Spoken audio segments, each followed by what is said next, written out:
Hola, muy buenas a todos. Vamos a comenzar con la clase el día de hoy. Vamos a comenzar con el capítulo 1 del libro de texto. El libro de texto es Física Universitaria, Sierra Semansky, 13ª edición, ¿verdad? Eh, el tema es unidades, cantidades físicas y vectores.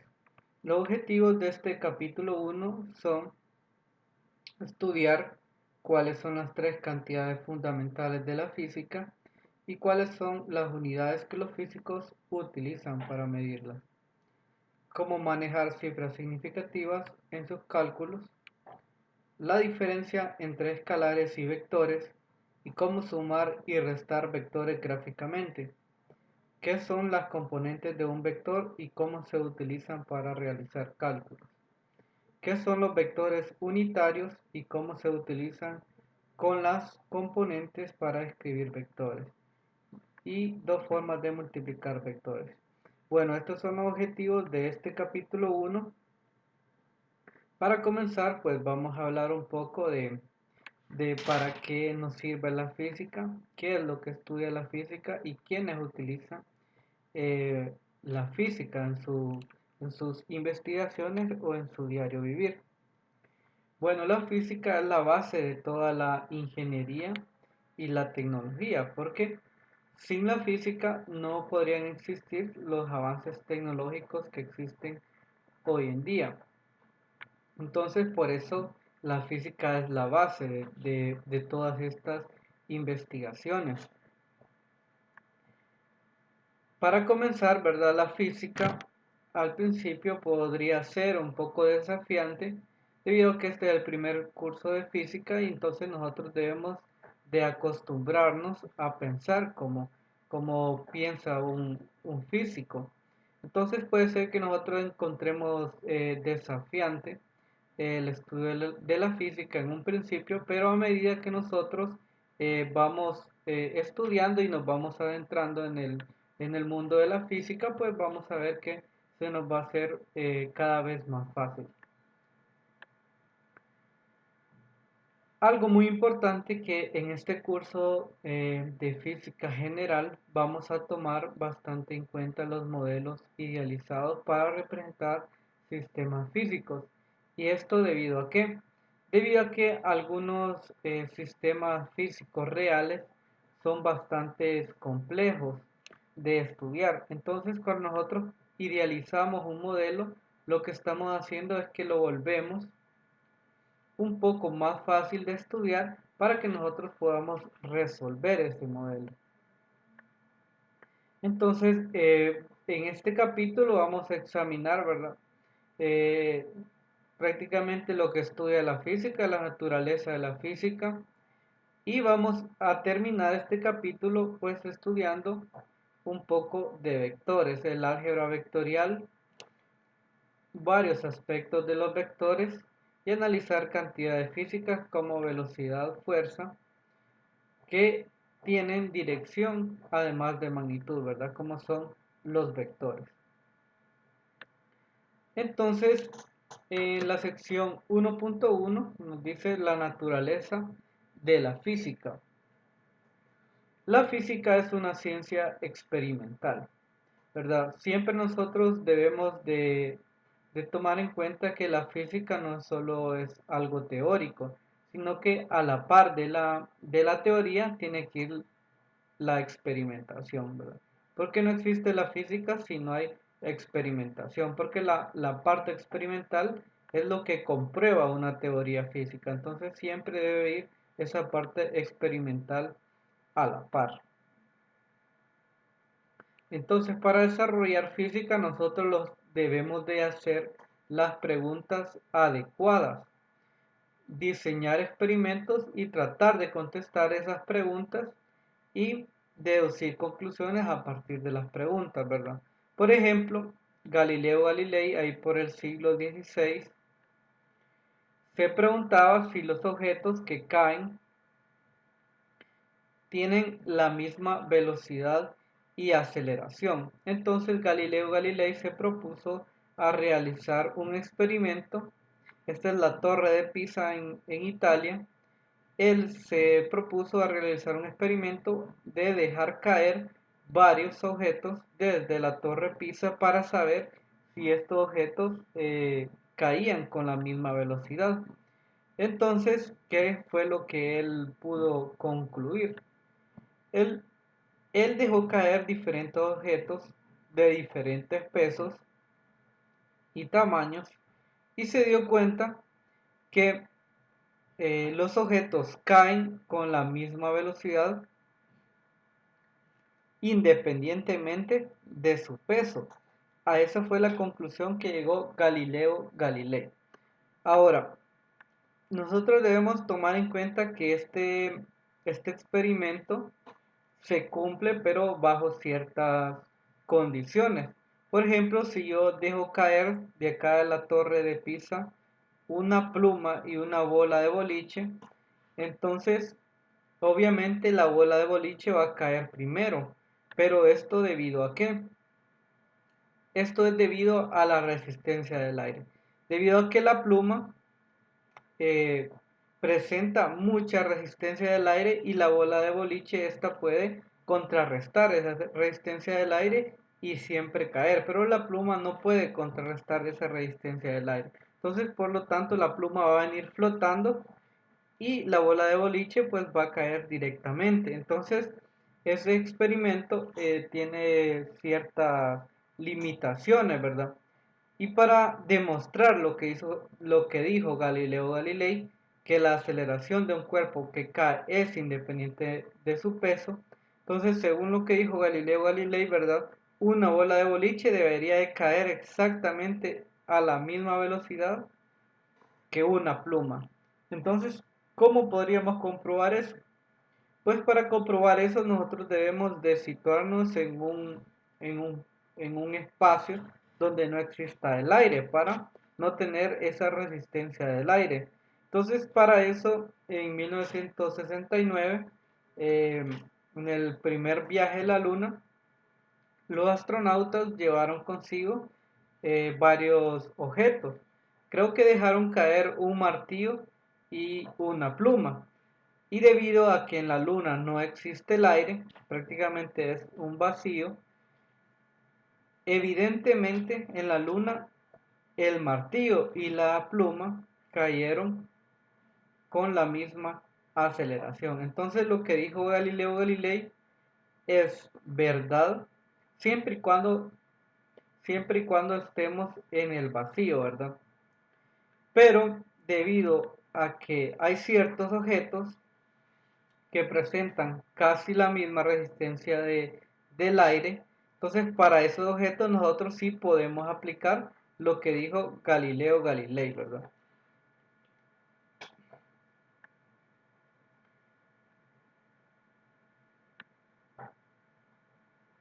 La siguiente sección es la sección 1.2 y nos dice cómo resolver nosotros problemas en física.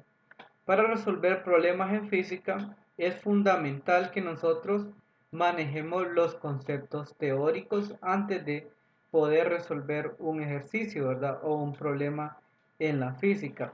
Entonces es muy indispensable que nosotros manejemos cada concepto de la física que hay detrás de cada experimento o que hay detrás de cada problema.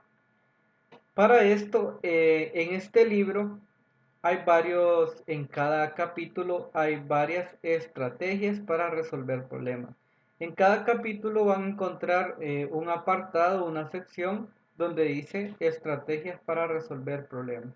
Entonces, esas estrategias para resolver problemas les va a dar a ustedes una pauta de los pasos que se deben de seguir para resolver satisfactoriamente un problema.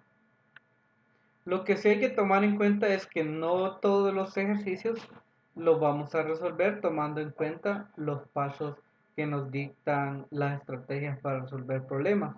Puede ser que haya otro tipo de ejercicios que sean un poco más complicados que nosotros debemos de pensar cuáles son los pasos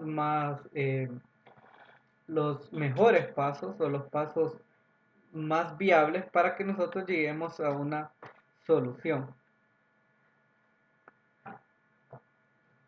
Por aquí está la sección que les mencionaba, dice cómo resolver problemas en física. Lo primero que nosotros debemos hacer es identificar. ¿Qué vamos a identificar? Los conceptos relevantes. Por ejemplo, nosotros debemos de identificar, cuáles son las incógnitas del problema, es decir, cuáles son las variables que nosotros tratamos de obtener, las que no conocemos, y también debemos de identificar cuáles son las variables conocidas, establecidas o implicadas en el problema, ¿verdad? Estos dos tipos de variables siempre es muy indispensable eh, tenerlas a la mano al momento de realizar un ejercicio, ¿verdad? El siguiente paso es plantear. Bueno, en este paso vamos a plantear el problema, que quiere decir que vamos a escoger nosotros cuáles son las ecuaciones que vamos a utilizar para resolver el problema y vamos a decidir cómo vamos a emplear esas ecuaciones para resolver el problema. El siguiente paso es ejecutar la solución. Pues en este paso lo que tienen que hacer es ejecutar, ¿verdad? Entonces, si tienen un sistema de ecuaciones, van a resolver el sistema de ecuaciones. Si tienen por ejemplo, una ecuación lineal, pues la van a resolver. Si tienen una ecuación cuadrática, la van a resolver. Y así sucesivamente, ¿verdad? Entonces aquí lo que van a hacer, pues, es resolver las ecuaciones que se plantearon en el paso anterior. Y el último paso es evaluar, que este es un paso que es muy importante. ¿Por qué? Porque en este paso nosotros vamos a evaluar si la respuesta que nosotros obtuvimos puede ser cierta o no, o puede ser lógica o no. Por ejemplo, si nosotros estamos calculando la velocidad de un automóvil, y nuestra respuesta nos dice que es 3000 kilómetros por segundo, por ejemplo, entonces nosotros podemos pensar, ¿un automóvil puede llegar a esa velocidad? Pues no, ¿verdad? Entonces nosotros los ponemos a pensar, bueno, entonces algo tuvimos malo cuando resolvimos el ejercicio. Entonces debemos de replantear el ejercicio y volverlo a resolver. Entonces evaluar la respuesta, pensar qué tan lógica es nuestra respuesta, es un paso muy importante al momento de obtener una respuesta en el ejercicio, ¿verdad? Y eso sería prácticamente los 4 pasos fundamentales para resolver un ejercicio, ¿verdad? Como les mencionaba, en física general vamos a ver muchos modelos idealizados. Ahora, en física, ¿qué es un modelo idealizado? Pues prácticamente es una versión simplificada de un sistema físico demasiado complejo como para analizar todos sus pormenores. Acá tenemos dos casos, el inciso A, una pelota real lanzada al aire, y el inciso B, un modelo idealizado de la pelota de béisbol. Por ejemplo, cuando se lanza una pelota de béisbol, esta pues va girando sobre sí misma, se va moviendo en una dirección, también le afecta la resistencia del aire y la fuerza gravitacional, ¿verdad? Después vamos a ver qué es esto de la fuerza gravitacional, qué es la resistencia del aire. Entonces, acá tenemos un modelo que no está idealizado. Porque si se fijan también, esta pelota de béisbol tiene costuras por acá. Entonces, esas costuras van a interactuar con el aire. Entonces, eso va a hacer que me frene el movimiento de esta pelota. También la fuerza gravitacional va a hacer que esta pelota baje de nuevo, ¿verdad? Y también este movimiento de rotación le da a la pelota una cierta dirección también, que hace que se desvíe de la dirección que fue lanzada. Entonces, acá tenemos varios parámetros a considerar en el movimiento que de por sí algunas características no es como que me afectan demasiado el movimiento de la pelota. Por ejemplo, la resistencia del aire puede ser que me afecte muy poco en el movimiento de la pelota. Y también el movimiento de rotación de esta pelota también puede ser que me afecte muy poco. Entonces, ¿qué es lo que yo hago? Yo quito las variables o los parámetros físicos que a mí no me aportan demasiado en el movimiento de la pelota. Entonces, ¿para qué? Para tener un modelo idealizado. Ahora, con un modelo idealizado, yo voy a tomar que esta pelota de béisbol es prácticamente como un punto que no gira ni nada, ¿verdad? También vamos a tomar en cuenta que no hay resistencia del aire. Y pues la fuerza gravitacional, pues sí es prácticamente la misma, ¿verdad? Entonces lo que nosotros quitamos es el movimiento de rotación y la resistencia del aire. Como les decía, hay parámetros que podemos quitar, hay otros que no podemos quitar. Por ejemplo, la fuerza gravitacional yo no la puedo quitar porque prácticamente es lo que a mí me dice cómo se va a mover esta partícula en el aire. Entonces yo no la puedo quitar. Entonces, un modelo útil es el que simplifica un problema lo suficiente para hacerlo manejable, pero sin omitir sus características esenciales. Entonces, esto es un modelo útil porque funciona y no tiene a ciertas características que lo hacen muy complejo. Entonces, eso sería un modelo idealizado.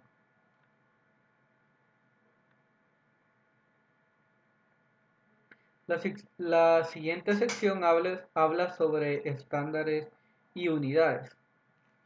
Cuando nosotros estamos resolviendo ejercicios de física o problemas de física, nosotros debemos describir cuantitativamente un fenómeno físico y a esto pues le llamamos una cantidad física. Cuando nosotros hacemos mediciones, por ejemplo, cuánto mide una mesa, nosotros estamos midiendo cantidades físicas. Y cuando nosotros medimos, siempre lo que estamos haciendo es comparando con un estándar de referencia, ¿verdad? Por ejemplo, si nosotros medimos algo que mide 5 metros, quiere decir que mide 5 veces lo que mide un metro. Entonces, el metro es un estándar de referencia, como también lo es el kilogramo. Después vamos a ver qué otros tipos de estándares de referencia tenemos.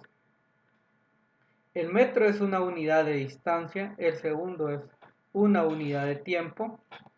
Entonces también es indispensable cuando nosotros vamos a medir un parámetro físico colocarle las unidades, porque no es lo mismo que nosotros digamos, por ejemplo, un número 4.53, pero si solo decimos el número, entonces nosotros no sabemos 4.53 qué. Entonces debemos de colocarle unidades, si son segundos, si son metros, si son kilogramos. Es muy indispensable que nosotros coloquemos las unidades al momento de realizar cálculos en la física. El sistema que vamos a utilizar para las unidades se le denomina sistema internacional. Entonces eso es lo que los físicos y los ingenieros utilizan para las unidades, ¿verdad? Que es un sistema estándar de unidades para que nosotros no nos confundamos a la hora de realizar cálculos, sino que todas las unidades tengan congruencia a la hora de trabajar con las variables, ¿verdad? Entonces, por ejemplo, ¿verdad? Tenemos la unidad de tiempo, que el tiempo nosotros lo medimos en segundos. Y actualmente, ¿cuál es la definición de un segundo? Un segundo se define como el tiempo que tardan 9.192.631.770 ciclos de una radiación de microondas. Por ejemplo, solo a manera de ejemplo nada más, ¿verdad? Porque esto es un poco más complejo. Si nosotros le damos cierta energía a un átomo de cesio, el electrón que tiene este átomo de cesio más externo, cuando recibe esta energía, lo que hace es que cambia la dirección de rotación. Aquí está rotando hacia la izquierda, cuando recibe esta radiación, entonces rota a la derecha. En este cambio de rotación, este átomo emite cierta energía. Entonces la energía la emite como una onda. Y la onda tiene oscilaciones. Esto lo vamos a ver más detenidamente en física 200. Entonces, las oscilaciones de esa energía, cuando han pasado esta cantidad de 9 millones de ciclos, entonces esa es la definición de un segundo. Cuando nosotros recibimos 9 millones de oscilaciones de esta onda, entonces eso vamos a definir que es un segundo. Ahora la longitud, ¿cómo nosotros definimos la longitud? Que el estándar de longitud es el metro, ¿verdad? Y es la distancia que recorre la luz en el vacío en 1 sobre esta cantidad. ¿Y esta cantidad qué es? Pues es la velocidad de la luz. La velocidad de la luz hoy en día se conoce que es 299.792.458 metros sobre segundo. Este es un valor bastante grande, ¿verdad? Por eso es que nosotros no apreciamos mucho esa velocidad de la luz. Por ejemplo, cuando nosotros accionamos un interruptor en nuestra habitación, nosotros inmediatamente vemos que el foco se enciende, ¿verdad? No tenemos que esperar para que la corriente llegue desde el interruptor hasta el foco, sino que inmediatamente nosotros vemos cómo el foco se enciende inmediatamente. Esto mismo no pasa con la velocidad del sonido, ¿verdad? La velocidad del sonido es más pequeña que la velocidad, mucho más pequeña que la velocidad de la luz. Por ejemplo, si ustedes están en un bosque y alguien está trabajando con una hacha, no sé si lo han visto eso o les ha pasado, que cuando la persona da el hachazo, entonces ustedes como un segundo o 2 segundos después, depende de la distancia en la que se encuentre, va a encontrar el sonido del hacha. Entonces eso debido a que la velocidad del sonido es pequeña en comparación con la velocidad de la luz, ¿verdad? Entonces todo el sonido tiene que viajar a cierta velocidad antes de que pueda llegar a nuestros oídos. Tenemos la masa, que el estándar de la masa es el kilogramo. Y el kilogramo es un cilindro de aleación de platino iridio que se conserva en la Oficina Internacional de Pesos y Medidas. También tenemos prefijos de unidades, que los prefijos de unidades prácticamente es para denotar un número. Por ejemplo, si yo tengo mi estándar de unidades que es el metro, si yo le agrego un prefijo de kilo, quiere decir que esto es 1000 veces mayor. Entonces, un kilómetro es 1000 veces mayor que un metro. Y esto lo podemos también escribir en notación científica, que eso vamos a ver un poquito más adelante, que es la notación científica, como 10 a la 3, ¿verdad? 10 a la 3 son 1000 metros. También tenemos otro sistema que no es el sistema internacional, como el sistema británico, que normalmente no lo vamos a utilizar nosotros aquí en física, pero a veces sí se utiliza. Por ejemplo, son las pulgadas y las libras. En nuestro diario vivir, si ustedes se fijan, ¿verdad? Utilizamos bastante las libras. Y las libras es una unidad de fuerza. Normalmente nosotros vamos a utilizar los newton como unidad de fuerza aquí en física 100, porque en el sistema internacional los newtons son las unidades de fuerza.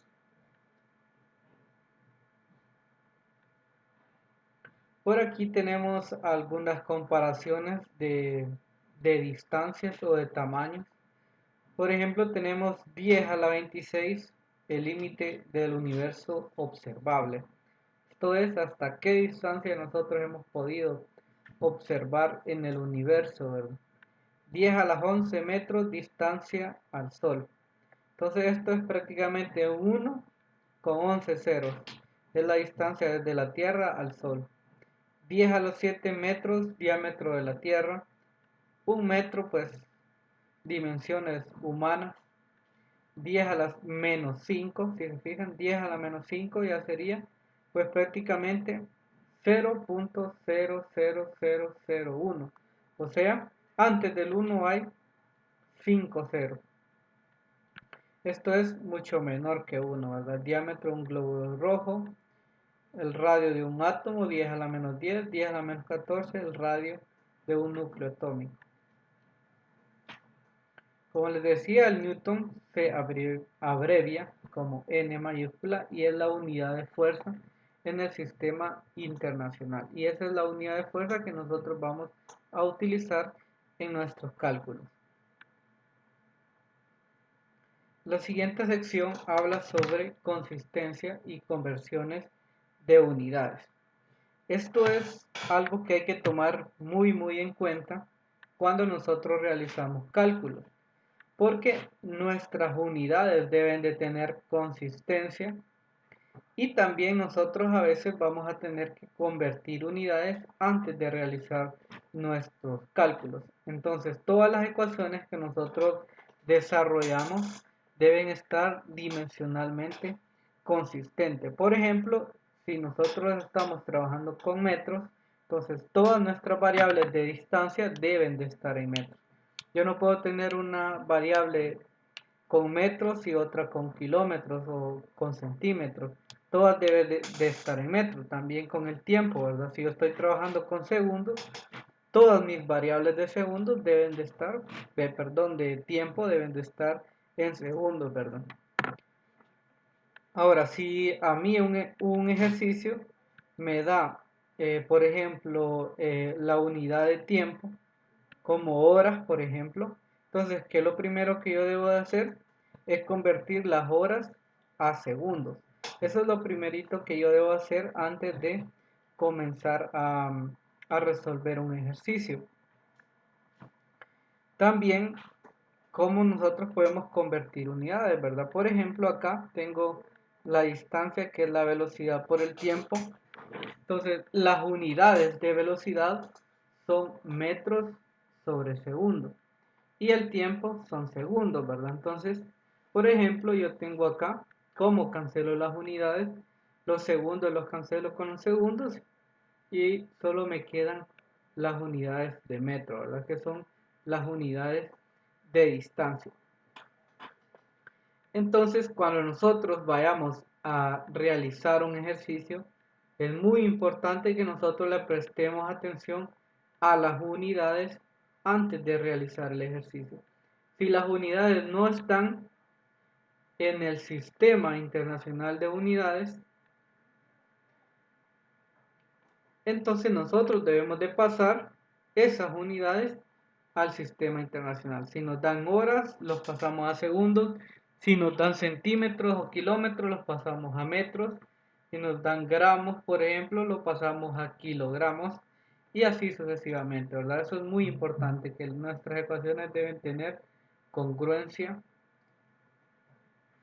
Por ejemplo, aquí tenemos cómo convertir de minutos a segundos. Lo que nosotros debemos de hacer en estos casos, es que nosotros debemos de multiplicar o dividir a veces por por un operador de conversión. Por ejemplo, yo tengo acá 3 minutos, ¿verdad? Entonces los 3 minutos yo los quiero convertir a segundos. Entonces, ¿qué es lo que hago? Que yo sé que en un minuto hay 60 segundos. Entonces yo coloco acá minutos en el denominador para que se me cancele con los minutos que yo tengo acá arriba en el dominador, en el numerador, perdón. Entonces yo cancelo los minutos con los minutos y acá me quedan las unidades de segundos. Entonces, 3 minutos son 180 segundos.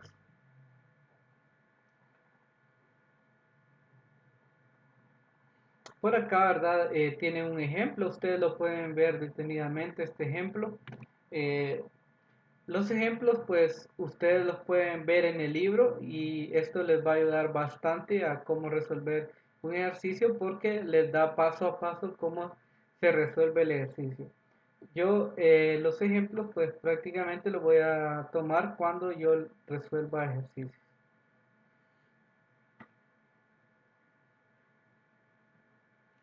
La sección 1.5 habla sobre incertidumbre y cifras significativas. Cuando nosotros realizamos mediciones, siempre nosotros tenemos incertidumbres. Esto es debido a que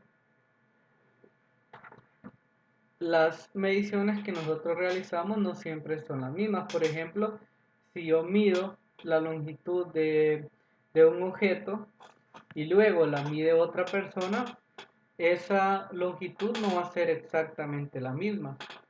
Y otro factor muy importante que hay que tomar en cuenta en la incertidumbre es qué tan preciso es el aparato con el que yo estoy midiendo.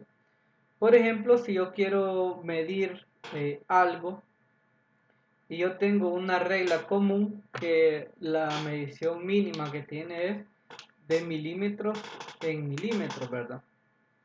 Entonces, si yo mido el grosor de un libro, por ejemplo, entonces yo puedo decir que el grosor de ese libro mide, por ejemplo, 10 milímetros. O tomemos el ejemplo que está acá. El grosor que mide 3 milímetros. Yo no podría decir que ese grosor es de 2.85 milímetros porque el aparato con el que estoy midiendo no me lo permite. Tampoco podría decir que mide 3.11 milímetros porque tampoco el aparato no me lo permite. Yo solo podría decir mide 3 milímetros exactos o mide 4 milímetros exactos o 2 milímetros exactos, pero no podría tener mayor exactitud que eso. Pero ¿qué pasa si yo utilizo, por ejemplo, un micrómetro que es un instrumento de medición más preciso? Entonces, con el micrómetro yo sí puedo medir aquí décimas de milímetros. Por ejemplo, yo sí podría medir entonces 2.91 milímetros, por ejemplo. Entonces, a este tipo de, a este tipo de errores que nosotros podemos cometer a la hora de medir algo le llamamos incertidumbres. También a la incertidumbre normalmente le llamamos error, porque es el error que nosotros cometemos a la hora de medir con exactitud algún objeto. Por ejemplo, acá tengo un accidente que se dio de un tren. Este tren recorrió muchos metros, puede ser miles de metros, en un viaje muy largo, pero debido a que quien iba manejando no accionó el freno a tiempo, entonces este puede ser que se haya pasado unos 2 metros más de donde debió parar. Entonces, en este caso, el error que tuvo es pues extremadamente pequeño porque viajó miles de metros y solo se pasó 1 o 2 metros más y tuvo este fatal accidente.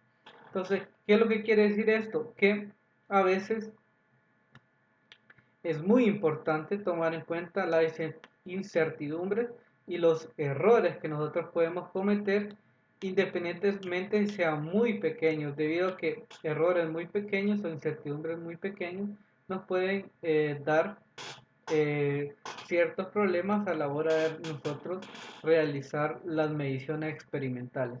Y esto lo vamos a ver bastante cuando estemos desarrollando los laboratorios.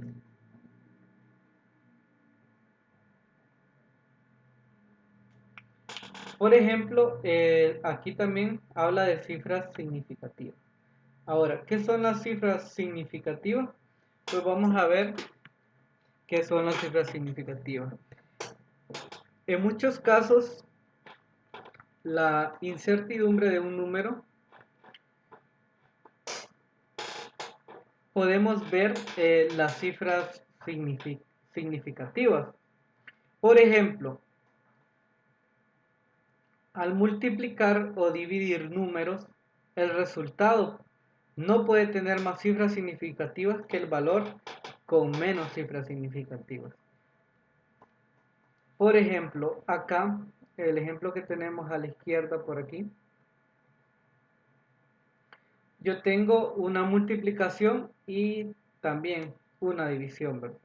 Entonces, según lo que dice aquí la teoría, al multiplicar o dividir números, el resultado no puede tener más cifras significativas que el valor con menos cifras significativas. Entonces, las cifras significativas es qué tan exacto yo puedo medir algo, ¿verdad? Por ejemplo, yo tengo acá tres cifras significativas porque el 0 a la izquierda no cuenta como cifra significativa. Entonces acá yo tengo tres cifras significativas, acá yo tengo dos cifras significativas, acá yo tengo cuatro cifras significativas. Entonces yo debo de tomar el número de cifras significativas del valor que tenga menos cifras significativas. Entonces acá es 2.2 y el resultado yo lo tengo que colocar con dos cifras significativas también. Entonces sería 0.42, ¿verdad? Entonces tomo el valor que tenga menos números de cifras significativas. Y acá de estos valores que yo tengo aquí, de este y de este, el que tiene menor número de cifras significativas es 4.11, tres cifras significativas. Entonces es lo que yo tengo acá, 5.45, y acá lo que tengo que hacer es únicamente restar las potencias que tienen estos valores. Entonces 7 menos 3 es 10 a la 4 y el menor número de cifras significativas es 4.11, que tiene tres cifras significativas.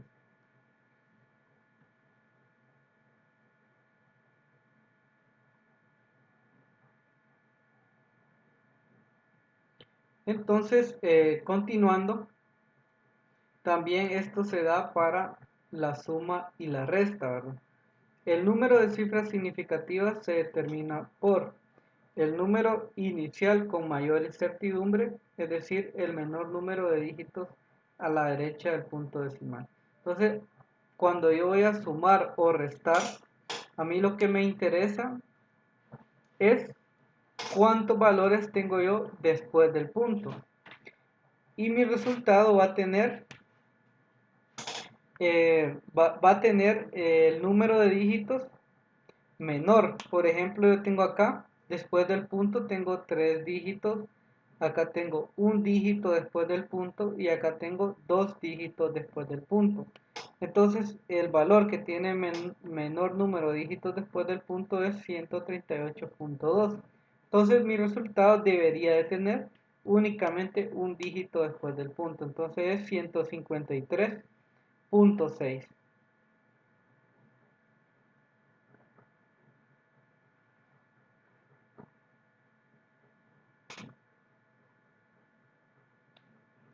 Normalmente en esta clase, en este libro, perdón, vamos a tener tres cifras significativas. En los ejercicios de este libro vamos a tener tres cifras significativas y esto va a ser muy importante a la hora de resolver los ejercicios y obtener las respuestas. Y más ahora que estamos realizando exámenes virtuales, yo les voy a decir a ustedes, escriban tal cantidad de cifras significativas en sus respuestas para que el sistema se lo tome como una respuesta buena, ¿verdad? Si ustedes escriben el número de cifras significativas incorrectas, puede ser que el sistema no se los tome como una respuesta buena. Entonces hay que tener cuidado con eso. Entonces, también a la hora de escribir un número con cifras significativas, lo que nosotros debemos de hacer a veces es un redondeo, ¿verdad? Por ejemplo, si yo tengo este número que está acá, supongamos que yo obtuve ese número en un resultado y yo les digo, yo quiero este resultado pero únicamente con 3 cifras significativas. Quiere decir que yo solo voy a tomar los primeros 3 valores de este número, estos primeros 3. Pero que lo que pasa que nosotros también debemos de redondear. Entonces, si el siguiente número de los 3 números que yo tomé es mayor que 5, entonces yo voy a redondear mi último número y le voy a sumar 1. Entonces acá sería 1.69. ¿Cómo está acá? Si el siguiente valor que está aquí es menor que 5, entonces prácticamente me va a quedar lo mismo, 1.68. Entonces, eso hay que también tomar muy en cuenta a la hora de dar una respuesta, ¿verdad? Y esto lo vamos a ver más a detalle cuando ya resolvamos algunos ejercicios. También es muy importante la notación científica, como se los había mencionado anteriormente. La notación científica se utiliza cuando nosotros queremos describir valores que son demasiado grandes. Por ejemplo, la distancia de la Tierra a la Luna, que es aproximadamente 384 millones de metros. Entonces, en vez de escribir 384 millones de metros, lo que voy a proceder es a escribirlo en notación científica. ¿Y cómo voy a hacer esto? Pues lo que tengo que hacer es contar el número de ceros y colocar un punto hasta donde yo llegué. Por ejemplo, acá yo tengo un 0, 2 ceros, 3, 4, 5, 6, 7, 8. Por ejemplo, si yo quiero llegar hasta acá, hasta aquí, entonces tendría 6 ceros, ¿verdad? Ahora, pero normalmente, cuando yo quiero escribir un número como notación científica, yo le escribo, el punto lo escribo después de mi primer cifra. Por ejemplo, yo tendría que escribir acá 3.84 por 10 a la 8. ¿Qué quiere decir? Que después del punto hay 8 cifras. Entonces contaría 1, 2 y los 6 ceros. Entonces tendría 8 cifras después del punto aquí, ¿verdad? Entonces aquí tendría 8. Entonces tendría que estos 384 millones yo los podría escribir como 3.84 por 10 a las 8 metros. Entonces, esta notación científica también es muy importante cuando yo quiero escribir un valor que es muy grande y cuando yo quiero escribir solo ciertas cifras significativas. Porque, por ejemplo, acá en este valor, yo no puedo decir cuántas cifras significativas tiene este valor. Entonces, para eso es muy importante la notación científica, porque en notación científica yo puedo ver, por ejemplo, aquí, que este número tiene únicamente 3 cifras significativas. Igualmente, ¿cuántas cifras significativas tiene el número 4.00 por 10 a la menos 7? Este también tiene 3 cifras significativas. Hay que tomar en cuenta que los ceros a la derecha si cuentan. Por ejemplo, no es lo mismo que yo tenga 4 por 10 a la 7 a que yo tenga 4.00 por 10 a la menos 7. Esta sería una medición mucho más precisa que si yo solo tengo 4 por 10 a la menos 7. Si yo tengo 4.00, quiere decir que la medición es mucho más precisa. Entonces, estos valores a la derecha, estos ceros a la derecha, sí cuentan como cifras significativas.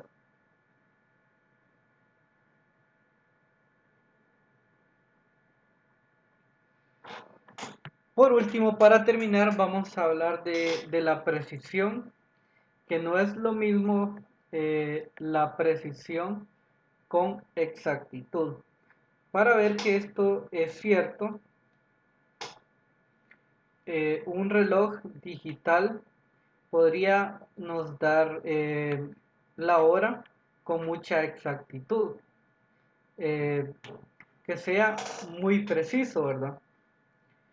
Por ejemplo, acá yo tengo las horas, los minutos y los segundos. Entonces, este reloj es muy preciso. Pero, ¿qué pasa si esta hora no es la correcta? Entonces, si esta hora no es la correcta, entonces ese valor no es exacto, pero sí es muy preciso.